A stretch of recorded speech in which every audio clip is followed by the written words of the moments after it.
So now we're breaking the game down and analysing it further. Now we're breaking the game down and analysing it further. I've got to be honest, in that 2-minute clip, I don't think anybody broke the game into that level of detail, did they? And they certainly didn't break one player's game or otherwise into that amount of detail. And what will then happen is the PAs will then go to a selection panel and put forward why players should be selected on these bases. So it doesn't matter if the player couldn't burst a wet paper bag, if his grip was good, if he had an arched palm, he carried the ball in the centre, he got tick, tick, tick. Whereas the coach wouldn't be interested in it. Roles and responsibilities as a performance analyst while on regional camp. So they would highlight the strengths and weaknesses in all the camp players during the modified games and the camp match, as well as while they are out doing their technical work and formal. Performance analysts would have a checklist like that and would literally judge a player based on those. So you could be the biggest, baddest monster that ever played the game of rugby league, but if you weren't carrying a ball properly, you would get 0 off your performance analyst. What would you say to that as a coach? So you've got a big bad monster who kills everyone, he makes 3 tackles in a game, puts 3 of them in hospital, but he doesn't tackle with his left shoulder. You'd still pick him, yeah? But the highlight of this system was that somebody looked at it in the cold light of day and said, no, his technique's poor. And you ended up marrying the two together and trying to decide if that player was going to be an England player, if that player was going to be a Great Britain player. And you ended up coming to some kind of arrangement. And it depended on the votes, because again, there's 2-3 ways of looking at a player sometimes. You look at attitude and behaviour, as well as physical attributes, which were also taken into consideration. On match days, the analysts will record and pass on their player assessments during the regional carnival process. Have a look at those game analysis forms, that's what that's about. Formal assessments. They set up formal assessments. Fake situations. Who was the one who mentioned fake situations with a camera before? They set up fake situations and pass it. Well, I know what I'd do. If I have to do 1 pass on a camera, I'll be the best passer in the world. But ask me to do 30 in a game when somebody's ready to knock the block off, it might be a different kettle of fish. The performance analysis was responsible for filling in all the appropriate formal assessment forms after studying the assessments on video. So that is literally looking at the mechanical things of a player, whether he can pass to his left, pass to his right, tackle on his right, tackle on his left. Each squad of 20 players had 2 PAs as well as coaches. Both coaches and PAs picked their outstanding players. The players who gained regular nominations listed in positional order. So if Lee Addison popped up 3 days, he'd be in a team. Okay, if Gary Roberts popped up 4 days, he'd be in the team. Any that didn't pop up all the time came down to discussion and extra analysis. The idea of this that it was transparent and there was a method to the madness, if you like. A coach just didn't say, I want him because I like him. They had to give reasons all the time. After day 3, the coaches and PAs compared their selections, and it often highlighted that the cream rose to the top, and that there are only 1 or 2 discussions that need to take place. Most of the time, these 1 or 2 discussions revolve around a front rower who can't step off his right, can't step off his left, can't pass to his right, can't pass to his left, can't tackle with his left shoulder, but if you run straight at his right shoulder, he puts you in 1-3. As coaches, we want that kind of player, don't we? As an analytical performance analyst, that player is the worst player you've ever seen. 2 different people looking at the same thing, 2 different blokes looking at the same woman, one finding her beautiful, one finding her not so beautiful. And this is what this system was there to allow. It's different ideas, different sets of eyes.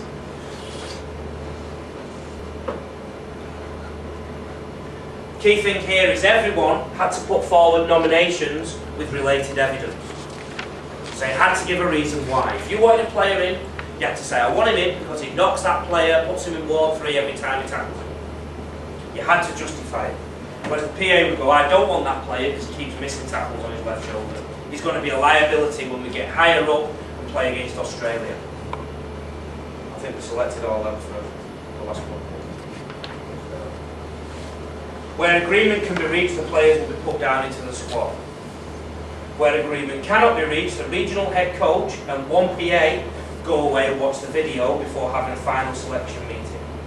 This is the amount of detail.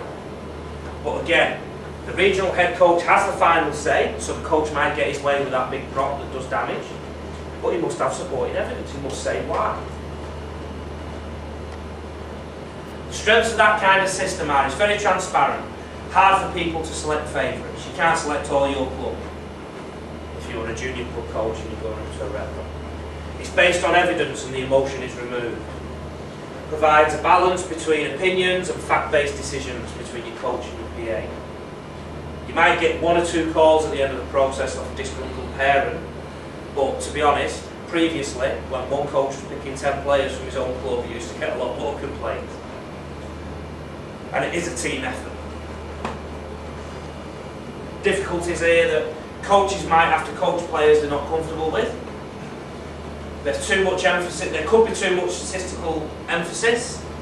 So a PA would say he hits well with his left shoulder 9 times out of 10, but only makes solid contact 5 times out of 10 with his right shoulder. Well, great. I wonder, would Sonny Bill Williams have been picked on by a PA? I've never, I don't think, seen a Sonny Bill Williams do a textbook tackle. Have you? Round the hips, bang, just above the hips. Good shoulder contact, feet close. I've seen him smack people with his right shoulder and knock them into next week. But you could argue that, and I'm not saying this is definite, but a PA just looking at a mechanical situation of a player might not pick somebody like Sonny Bill Williams. Coach would. And the coach would argue that every time he hits with his right shoulder, an opponent ends up in hospital and the player can be coached in the future to change his technique. Do you understand what we're getting at there? 2 different types of player, one really technical. One of the feedbacks that came back from the system was that the best player in England technically was Michael Forshaw. Michael Forshaw? Yeah. He didn't play that many Great Britain sides until this system came in place, and they looked at him and he could tackle on his right, tackle on his left, pass to his right, pass to his left. Great footwork. Great Britain squad. Because the idea was they wanted 13 Mike Forshaw or something. In a minute I'm going to show you the performance analyst software, but have you got anything out of this moving forward? Did we pitch it at a decent level? Is there anything you want to ask, anything that we need to... This skills reference document and the analysis you're talking about, do you think it could be overanalyzed at all, being complicated, or do you think it would work? For the level of player, it probably was okay. But I'm talking from experience here. I was the coach that asked for that player who couldn't tackle on his left shoulder. Because I'm an impact, I like impact on the field. I don't care if the tackles are right or tackles it, I want impact from the player. And that doesn't measure impact, does it? Would Sonny Bill Williams be ranked highly on a lot of them things? With his grip and his carry it would be in his passing, but his technique in defence is all about smashing people from what I can see. His grip wouldn't be, he carries it in one hand. What? The PAs probably wouldn't select it, because they're taught to look like that, tunnel vision. The biggest thing there, it's a guide.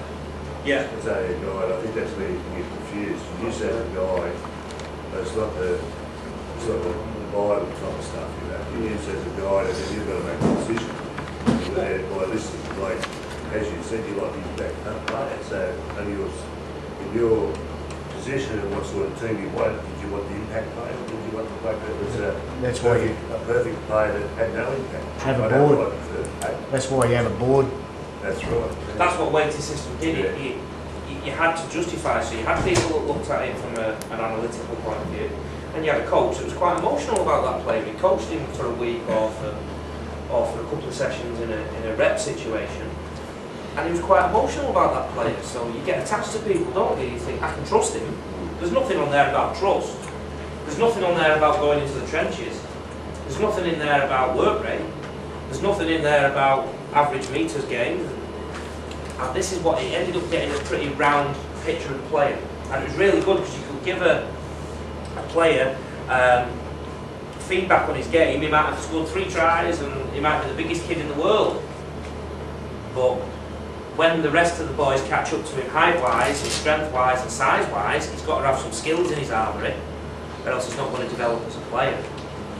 There's a few kids who grow up faster than others, make massive strides at a young age, trample over people, they never learn any evasive skills, they never learn any passing skills, they don't need to. Why do you need to learn to pass when you can just trample over someone and go 80 metres every time you carry the ball forward?